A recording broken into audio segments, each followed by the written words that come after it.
This is Nobody Cares. This is going to be the final episode. I've decided to stop before I get into trouble. And it's going to be a collection of stuff that I've just got sort of left over and hanging around and don't really know what to do with. It's not everything I've got, but I'm put together enough stuff to create one final episode. I've got a couple of stories, some snarky one-liners, and rather than leave you scratching your head at the end, I thought I'd start off by just giving a quick overview of some of what's in this clip. The first little story, I just couldn't help myself because I was raised to taught that, when somebody does something for you or gives you something, that you should say thank you. And if you don't, well, then you deserve what you get. The second clip was sparked by the increasingly polluted world that we live in, and it really bugs me that there's so little being done about it. And when I learned that there was garbage on the top of Mount Everest, well, that was just too much for me. I think an appropriate title for the next clip would be, What the Hell Went Wrong? The hockey talk, I didn't know whether to publish that or not, but I got thinking about it, and I really liked the ending that I came up with. And so it made the final cut. I was thinking about the royal family and how at one time they had all the power. Literally, like if they didn't like the way you looked, they could have your head chopped off.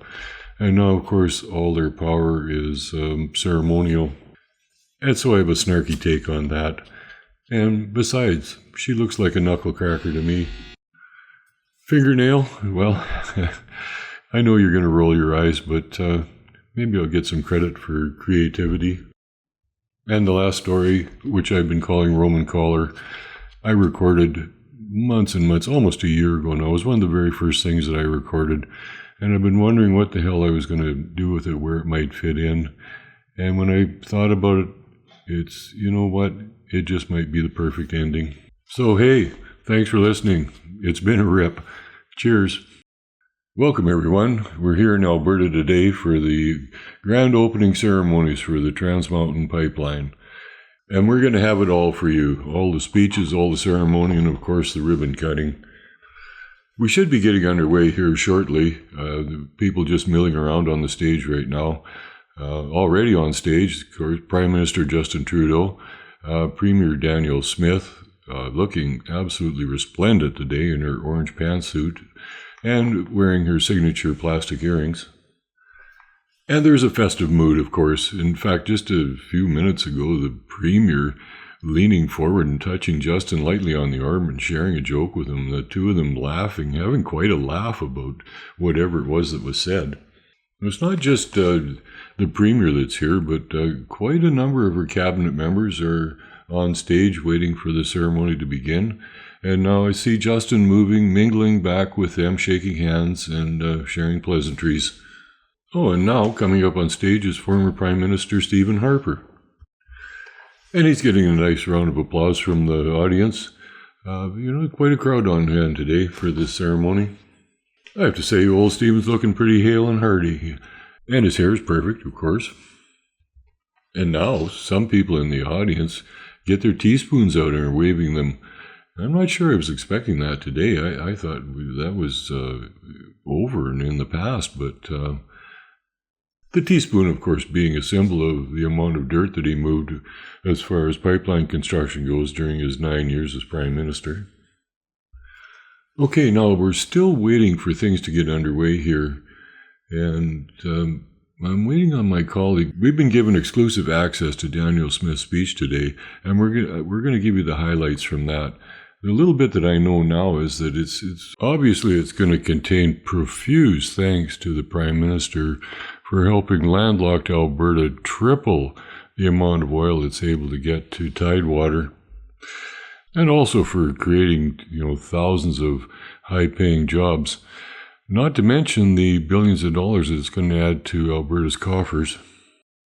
Okay, it looks like the ceremonies are about to begin here, so we're just going to step out for a minute, and when we come back, we'll have all the pomp and ceremony for you. The word pristine is being removed from the vocabulary. Years of overuse, misuse, and abuse have left the board with no alternative. The word simply does not represent any known condition on earth. Written submissions by historians and comedians to use the word will be considered. I grew up on a farm near a small town out in the middle of bald old prairies in Saskatchewan. The town at that time would probably have had a population of about 500, and the surrounding farm community would probably have matched that, probably, I don't know, about 500. There was 3 school buses went by our place, and probably the same from every direction. Interestingly, we had a hospital and a doctor, and every town that size, was the same, had a doctor and a hospital. And that doctor would have been the most prominent citizen in the community. He attended my birth, and 10 years later, he took my tonsils out. He was a full-service doctor, everything from childbirth to end-of-life scenarios. Set your bones and stitch you up, and everything in between.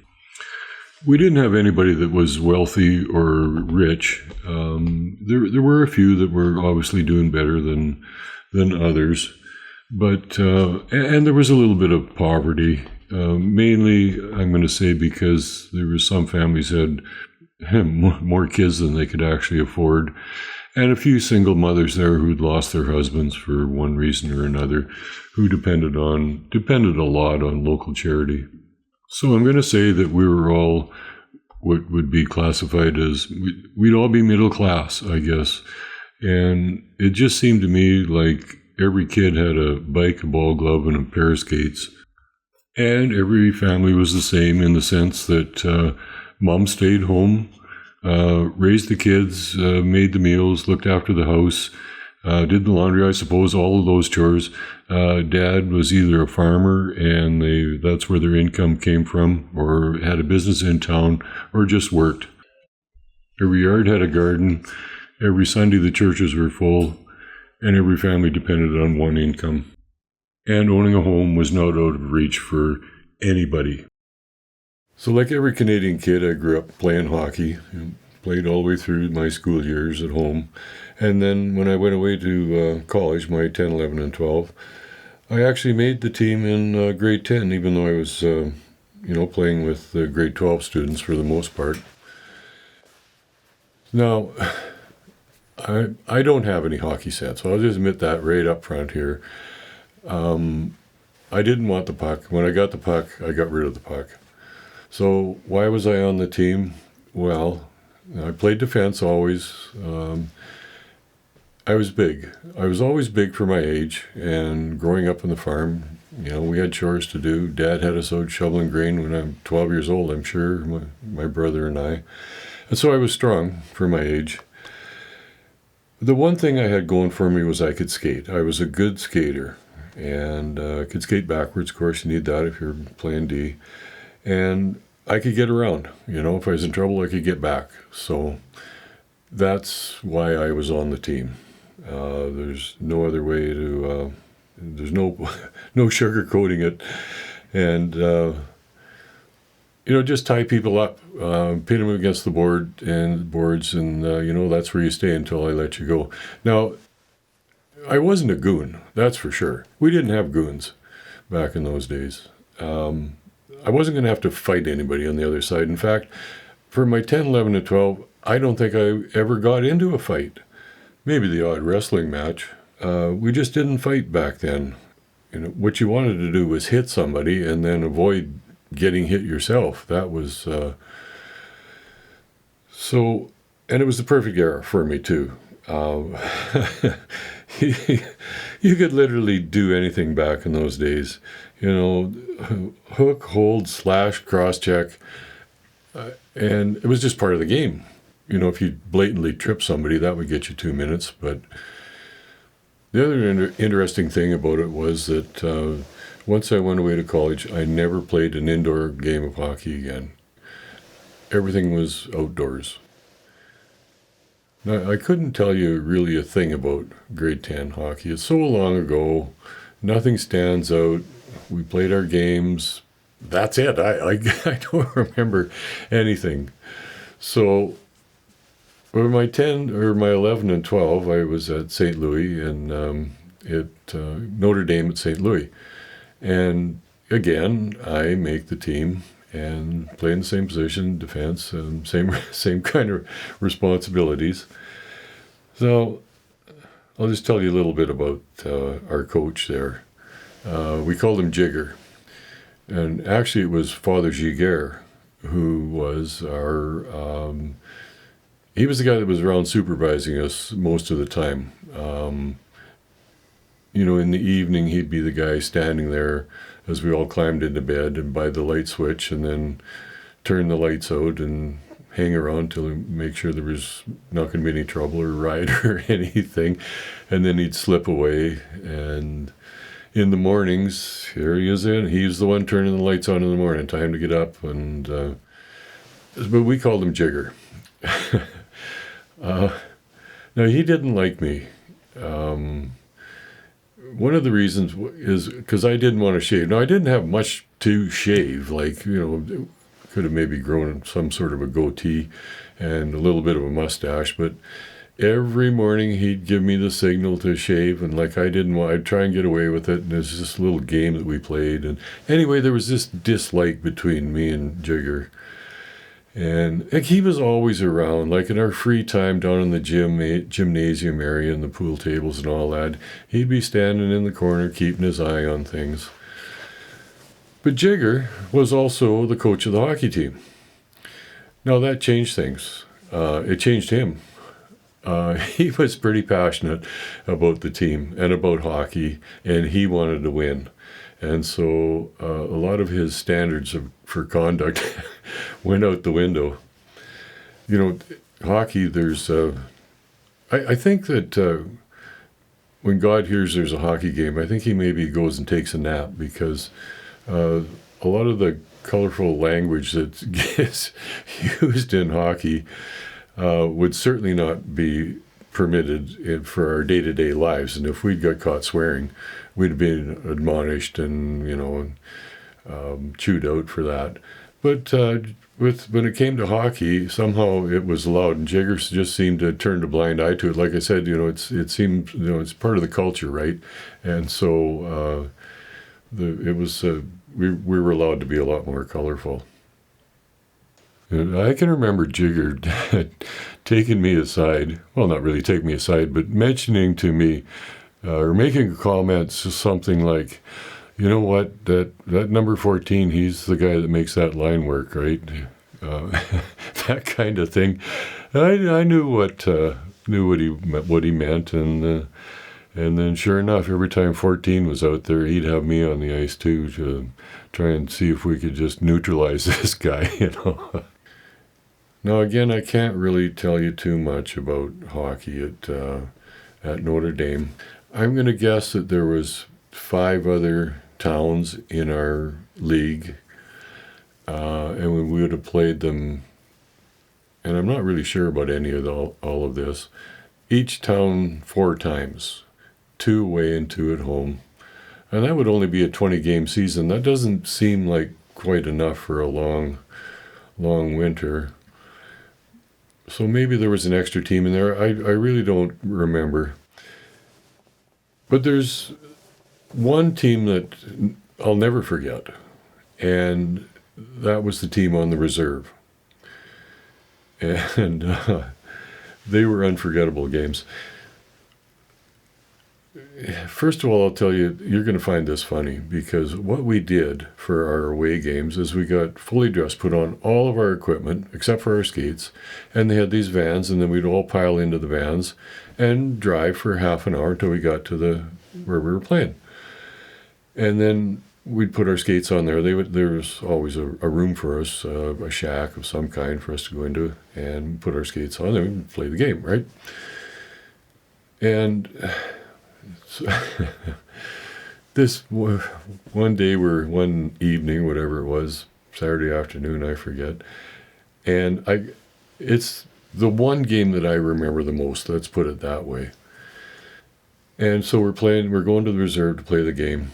Now, this is their big chance to come down on the white man, right? I mean, for after centuries of abuse and everything that the white man put the Native Americans through,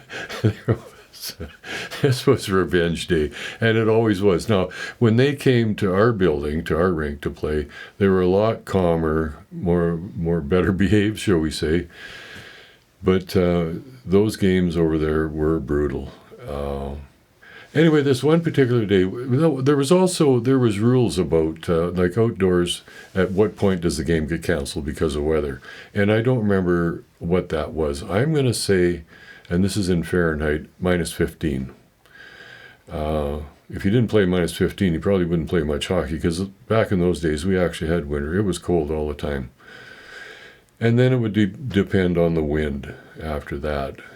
But I can tell you this, if the game didn't get called off before you left home and got to where you were playing, we were playing. They weren't going through all that without playing the game.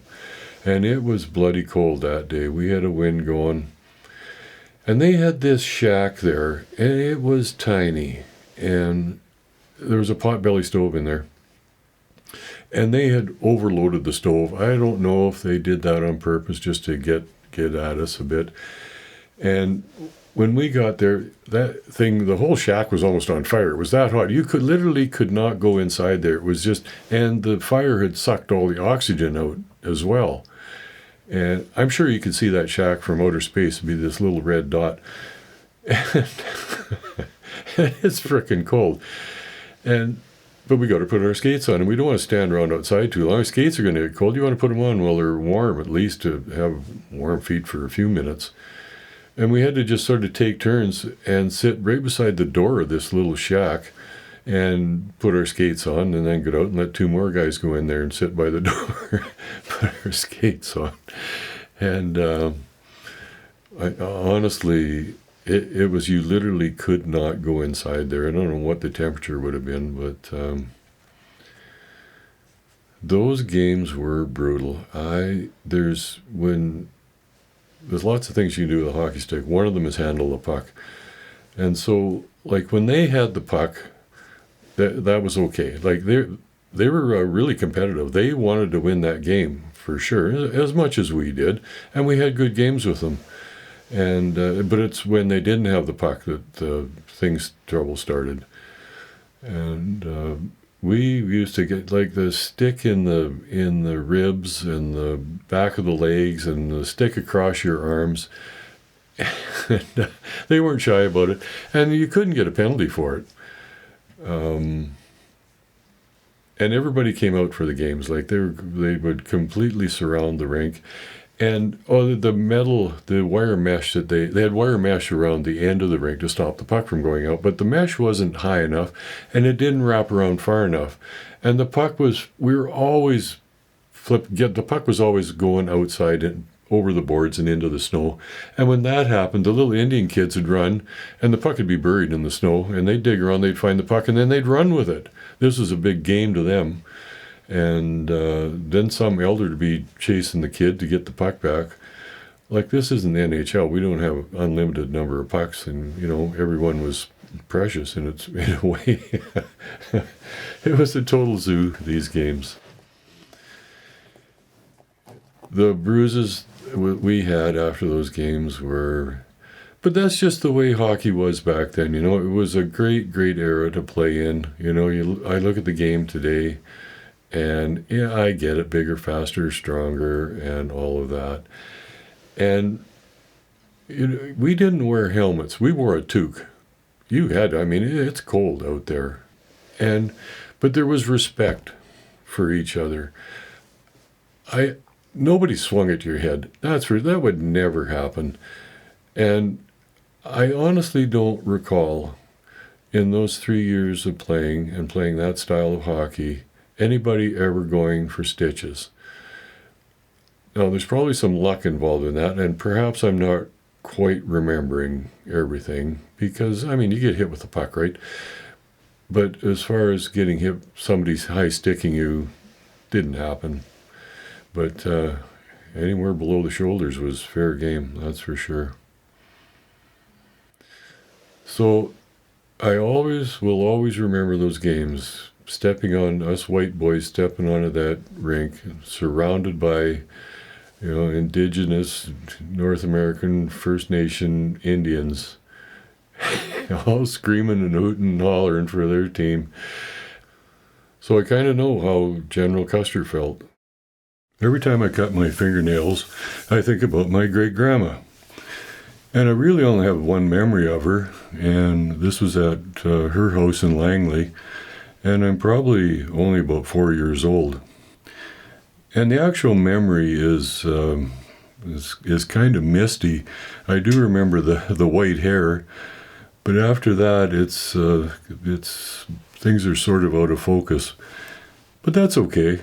Like in the room that day was my mother, my grandmother, and my great-grandmother.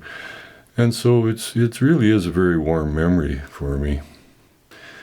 And I guess what happened was at some point, Mom or somebody said, okay, come on, outside, go find something to do.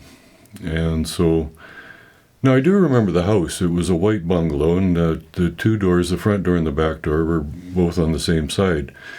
And if you came in the front door, you would come into the living room, and that's where everybody was gathered that day.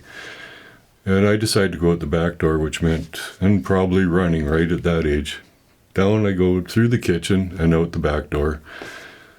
And somehow I managed to slam the door on my right hand, and my fingers actually, and my right ring finger taking the brunt of that accident. Now, I'm sure that at that age I'd be screaming and crying and needing all kinds of sympathy and comfort. And that's about where my memory ends. Like I say, it's a long time ago. But I really did slam it hard on that fingernail. In fact, I would go on to lose that nail. So every time I cut my fingernails, what I like to do is I take away all the white, the dead part of the nail with the clippers. But when I get to that finger, I can't get the clipper all the way in. So I guess something happened that day, like it got kind of scrunched down a little bit. And I mean, the finger looks normal. It's never caused me a minute's trouble. But when I go to cut my nails, I can't get all the way in there. So I always have this strip of white dead nail that I can't cut off. And you're probably saying, okay, what's this all about? Well, look, there's something I have to get off my chest here. And this has been a burden to me, really, my whole life. Because anytime that I've been asked if I have any identifying marks, such as a scar, a birthmark, or a tattoo, I've always just answered no to that question. And obviously with my fingernail, that's not true. And really, it's the word any in there that's been causing me all the angst. So after the blast, if the only thing you can find is a man's right hand, check that fingernail. And if it's a little bit longer than the other ones, it could be me. We're going to do a little experiment today, and we're going to gather up 1,000 people, and those 1,000 people are going to represent the Canadian population.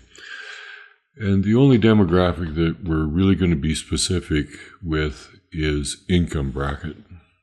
I don't believe really that race, gender, and religion and all that, other demographics are all that important for this experiment. We've rented a large auditorium and asked everybody, our 1,000 participants, to assemble on a certain day. And we got it all set up, ready to go, 1,000 chairs and all that. What the participants don't know, that as they enter the auditorium, that we have set up our big zapper, and and we have programmed this zapper to painlessly remove from everybody's memory every thought, everything they ever knew about politics, government, and elections. This is done painlessly and obviously without their knowledge, and all this will come back to them in 24 hours, something like that. When we assembled this 1,000 people, the categories that we looked for as far as wealth and income go are wealthy, rich, middle class, poor, and below poverty level.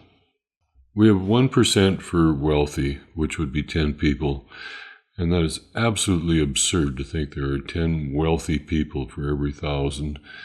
Wealthy being people that can't spend the interest, don't even know how much money that they have. The next class, rich, would be millionaires, and I know there's quite a variety. I mean, if you've got 1 million, you're a millionaire. If you've got 15 million, you're in the same category. But we can't really go overboard with this, so we're just going to lump everybody together. Millionaires is approximately 4.5% in Canada, and so we have 45 millionaires in the audience. And we're going to go down to the bottom now. And below poverty level is 7.5%. So we have 75 people who live below the poverty line. And people in this country that are considered to be poor, I don't know how they arrive at all this. But anyway, that is an average of 10%. So we have 100 people that are considered to be poor. And that leaves approximately 75% middle class. Now, even with middle class, there's quite a wide variety, but again, we just can't go overboard here and break it down any further than that. And honestly, I don't think for the little experiment we're running that it makes all that much difference. Now, we have some information that we want to deliver to our audience, and what we've done is we've hired a professional to come in, somebody that nobody knows, but a person who is able to speak in a neutral way without inflection, and like I say, just do it in a professional way.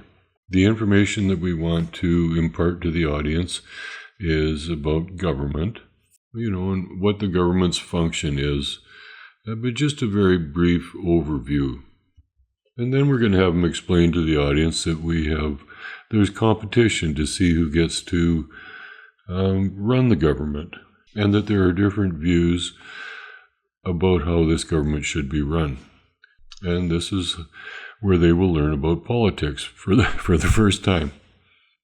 Our professional is going to explain to the audience that we have 3 main parties in Canada, all vying for this position. And then he is going to list those 3 parties, the Conservatives, the Liberals, and the NDP. And he is going to state simply how those parties were formed and what their philosophy on governing is. Nothing more than that. Our professional speaker is now going to tell the audience that we're going to have an election and we're going to elect a government. And that in elections, every person has 1 vote. And we're then going to hand out ballots and a pencil, and we're going to give everybody a moment of privacy to mark their ballot. Do you know who wins that election? Well, if you know why those 3 parties were formed and what their philosophy on governing is, then you'll have no problem with the answer. And if you don't know, well, you should. I heard this quip years and years and years and years ago. I don't really remember, but a long time ago. And if I knew the author, I would give that person credit right now, but I don't. And the quip is, there has never been a baby born yet that had any prejudice or preconceived ideas. This is so simple, so true, and really just such a lovely thought, isn't it? So it's been a tough life when you've known since grade 12 that your ultimate fate is going to be hell's fire. Because when you imitate a priest and commit a heinous crime, I'm sure that that's going to be the judgment. Well, I'll tell you what happened. Went away to college for my 10, 11, and 12. And first year, grade 10 was in Edmonton, and the second 2 were at Notre Dame at St. Louis, which is just about a half an hour south of Prince Albert. And their laundry room there was communal, which meant that not only did the students use it, but the staff, so all the priests and the brothers and everybody, we all used the same laundry room. And so I was in there one day to do my laundry, and got it going, and then I noticed something had fallen down. It was kind of stuck between a chair and the wall. And so I took a look, and here it was a Roman collar. Now, I'd never seen one before. I knew what it was, right? It's exactly what it looks like. It's just a little clip on it to clip it at the back. And then it's a dicky, so it's got a piece of cloth attached to the front and back so that you can, put a shirt around it, and it looks like it's a t-shirt underneath it or a sweater or whatever, right? So I grabbed this thing, like I'm thinking, what a prize this is, And so I get it out of the laundry room and back to my locker, and get thinking about this and wondering what am I going to do with this, And so I stew about it for a while and come up with this crazy idea. Well, we had if you could come up with a reason on Saturday afternoons to go into PA where, say if it was wintertime and you needed a new hockey stick, that would be a good reason to go. If you needed some article of clothing, running shoes or whatever, that kind of thing, you could put in a request to go into Prince Albert on Saturday afternoon. They had a big van and they would make this trip regularly. And so I put in a request. I wanted to go to PA. And I had this plan. And once you got to PA, you were unsupervised. You could just go. And then the plan was you meet back in 2 hours or whatever it was. And so that's what we did. We get there, and so I take off. And I've got the Roman collar with me. And I forget what I used, a sweater, and I would have had a jacket of some kind. Now, I'm big for my age. I'm already 6 foot, and I don't know how much I would have weighed. I'm tall, so I'm tall. And I had a shadow of a beard. I'd been shaving for, a couple of years, since I was 15, I think. So I got that going for me. So my plan was the liquor store. Now, I'd never been in a liquor store, and the drinking age at that time was 21. We're downtown PA, so I find the liquor store, and I get my gear on, and put on my most pious face, and in I go. And I had no clue, like I said, but there's a procedure to it. You don't just walk around like you do today and pick up a bottle and go to the front and pay for it. At that time, there was a counter that ran all the way around the front of the store, and a big chart, several charts all over the place that listed all the liquor that they had that was available and the prices. And then they had these pads. And what you did is you took the pad, and there was pencil there, or pen or whatever it was, and you wrote on the pad what you wanted, and then you put the price in it. And if there was more than one, you put both of them on there and the price. And then you took it up to the front, to the other counter where the till was, and there was a couple guys back there, and you handed them the slip of paper, and then they went and did your shopping for you, and put it down by the till, and then you paid, and away you went. I know nothing about this when I go in there. I have no clue. So, but I bump hip pretty quickly. I see what's going on. I see what other people are doing. So I get over there and get the pen, and I'm looking at the chart, and I wanted to buy a bottle of whiskey. This was my plan. So I find the whiskey. I don't even know which one I want, but I find one. The price sounds right to me, good enough. I've got money to cover it. So I write that in there, put the price down, and then you had to sign it at the bottom. So I got to come up with a name now. So I write on there. I don't know what I use, but I come up with something on the spot. Anyway, Reverend, blah, blah, scribble it on there, and then go up, tear it off the pad, and then march right up to the front just like I owned the place, bold as hell, hand it to this guy, and he looks at me. And I mean, he gives me a look. And I keep a straight face. I look him straight back, straight in the eye. And this goes on, just getting a little uncomfortable. And he makes a decision. He's going to go ahead with it. He doesn't want to question a priest, I guess. He turns around and he looks at my list, a bottle of whiskey. I don't know, he must be thinking, what's a priest doing with a bottle of whiskey? But anyway, he turns around and he goes and he gets the bottle. He comes back out and he's looking at me, and I keep my same straight face and just act like this is the most natural thing in the world. He puts it down on the counter. I move over to the till. The guy at the till, he's looking at me, but the decision's already been made, I guess. I pay for my whiskey. He puts it in a bag. Out the door I go. I'm 17. I managed to keep this hidden in my coat, whatever. I forget what my real reason for going to town was, so I probably have to do something else, some more shopping, buy, I don't know, maybe it was a hockey, no, it wouldn't have been a hockey stick because it was spring by then, it was springtime. So I have to buy something. So I would have done that. See, this is what I talk about, my memory failing, my memory being so good, and then the next minute being ready to embarrass me. But anyway, so we get through the rest of the afternoon, make the 2 hours pass by, and then meet back at the bus and the van, I should say, and get back on. I've got my whiskey, I've got my purchase, whatever it is, and get back to St. Louis, to the college, and I get this whiskey all the way into my locker. Now, I haven't really thought this through very well, because now what in hell am I going to do with a bottle of whiskey in a dry camp? And there's just no place to go. Anyway, I'll shorten this story up. I get busted, all right, with the whiskey. L'Abbé Renaud, L'Abbé, that's French way of saying Father Renaud, he's the curator, he's the main man. There isn't even a question asked of me. Like, there is no, what were you doing? He doesn't ask anything. You're expelled, just like that, period. Phone your father, phone your parents, you're done, you're out right now. Okay, so that's quite the phone call to make, right? So, but I make the call, this looks like there's no arguing here, okay? Now, Dad is like, it's gotta be 3.5, closer to 4 hours, 3 to 4 hours.